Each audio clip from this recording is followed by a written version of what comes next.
अफगानिस्तान से आए वैसे लोगों को नागरिकता दी जा रही है जिन्हें उनके देश में प्रताड़ित किया जा रहा है।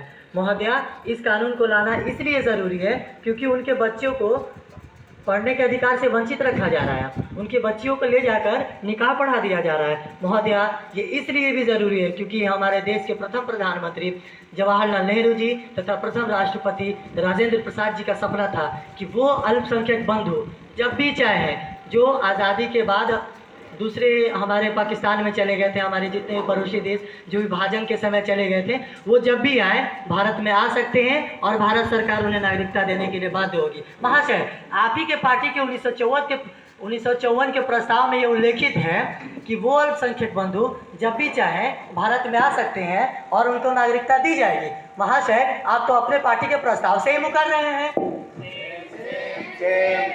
महोदया, इन सब से बढ़कर हमारे देश के राष्ट्रपिता महात्मा गांधी जी का भी यही सपना था कि वे अल्पसंख्यक जब भी चाहें हमारे देश में आए और भारत सरकार उनको नागरिकता देने के लिए बाध्य होगी। महोदया, अब मैं सांसद महोदय के प्रश्न पे आता हूँ। जैसा कि उन्होंने हमारे भारतीय संस्कृति वसुधैव कुटुंबकम की याद दिलाए, तो मैं तो बस इतना कहना चाहूँगा कि हमारी भारतीय संस्कृति ऐसी रही है, हमारे भारतीय संस्कृति ऐसे ऐसे उदाहरणों की प्रस्तुति दी है जो पूरे विश्व में कहीं नहीं मिली है। मैं भारतीय पुराणों एवं बौद्ध जातक कथाओं में राजा शिवी का उल्लेख मिलता है।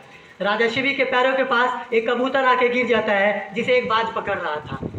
जब कबूतर उनके पास गिरता है, वो बोलता है कि महाराज मेरी रक्षा कीजिए।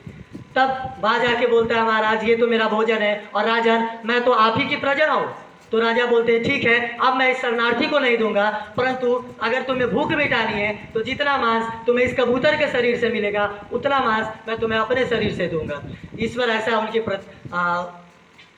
परीक्षा लेने के लिए कर रहे थे।